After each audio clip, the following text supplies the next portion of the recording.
So I just wanted to share my thoughts about the new Strike and Mike video that just came out, featuring E. Michael Jones. And the conversation so far, I haven't listened to the full thing, but I've listened to more than half of it, and it's quite redundant at times.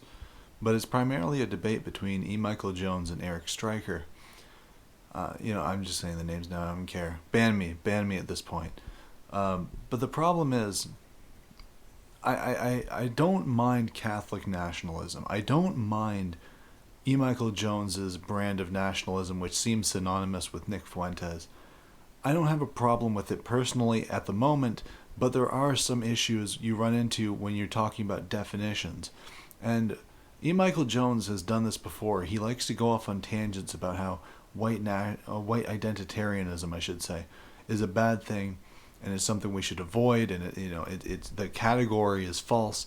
And he makes the point that, well, this is actually a new concept that came about in the last century, and so because it's a new definition, it's not going to work. The problem with that is that the categorization may be new, but the understanding of the difference isn't. It's not as though we needed the term black to understand that there are differences between Europeans and Africans. You understand what I'm saying? The underlying understanding of the difference was already there. Nobody needed to explain it.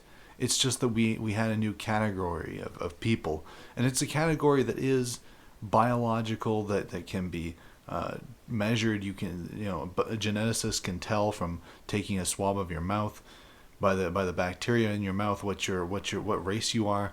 So these are real things. These are biological things. And the problem with Catholicism is that it's a religion. And so E. Michael Jones says the concept of ethnicity has traditionally been defined by religion, that the three main races in America were Catholic, Protestant, and Jewish. And the problem with that is most Mexicans are Catholic. As some have pointed out, a lot of people in certain parts of Africa, like Kenya, these colonized areas, are Christian of some denomination. So, from the standpoint of trying to stop immigration, how effective is it going to be if you categorize white Catholics, Mexican Catholics, and black Catholics as being of the same ethnicity? That's not really addressing one of the core issues that we're having, and you can't address that without invoking the category of race. So to point out that this is, and again, he goes on about effectiveness, about efficacy. This idea that, like, white identitarianism will always fail. It'll always fail. Well, Catholic nationalism will always fail. It will always fail, not just because your institutions have been corrupted and subverted, but because they're easy to corrupt and subvert. It's easy to do so because they can pretend to convert. They can pretend to be one of you. And now they will pretend to be white. There are globalists, shall we say, that pretend to be white.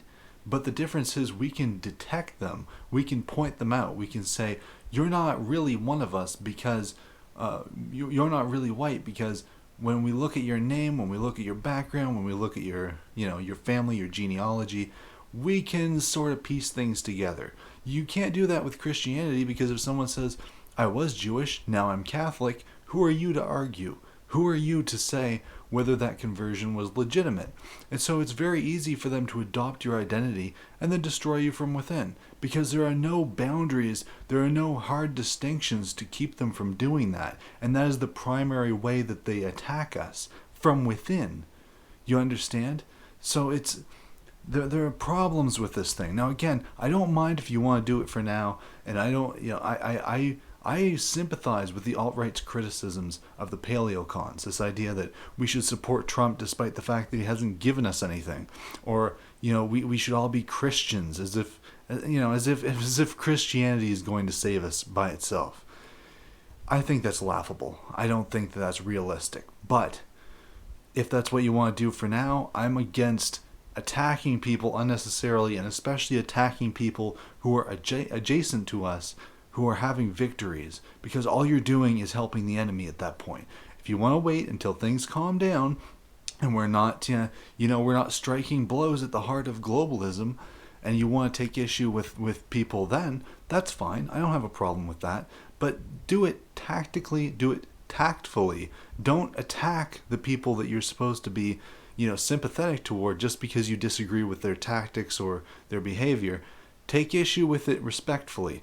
Because, I'm going off on a tangent, but my point is, there are ways to do this, and I think that these two guys are great. They get heated.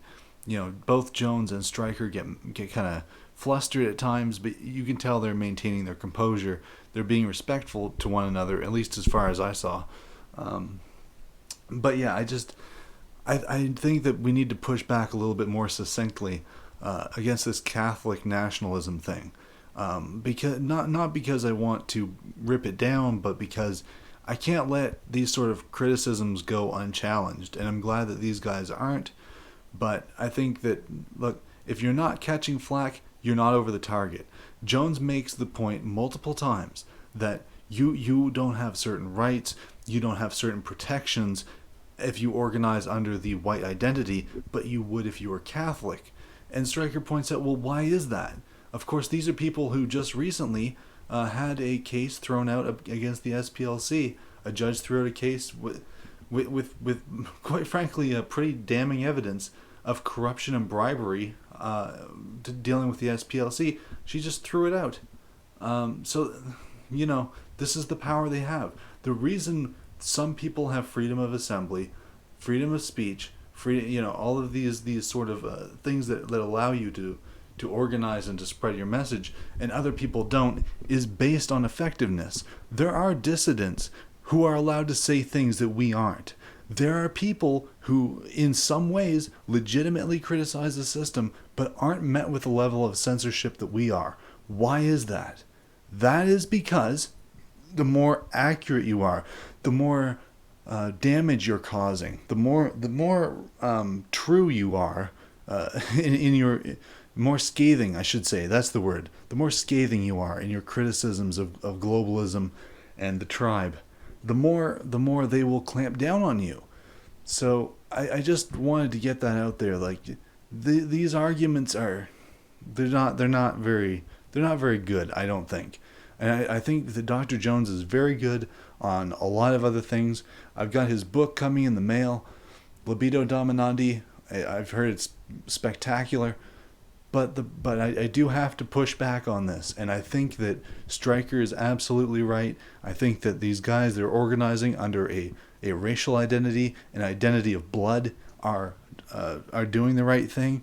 And this is why I also think that maybe paganism might be, and I know people are going to get mad at me for saying this. I know people aren't going to be happy. You can dislike the video if you want. But paganism does sanctify the idea of blood. It sanctifies ancestry. It makes a very sharp point of remembering your ancestors, remembering where you came from. And I don't see that so much in Christianity. And maybe if we were holding on to these things, holding on to these traditions, if we did emphasize the importance of blood and the sacred nature of tradition and of family and community and the folk, shall we say, maybe we wouldn't be in this situation to begin with. I don't know, can only speculate. But this is why I think paganism is right for the situation that we find ourselves in today, and I think that white identitarianism is right for the situation that we find ourselves in today, and that is what is relevant. So thank you and good night.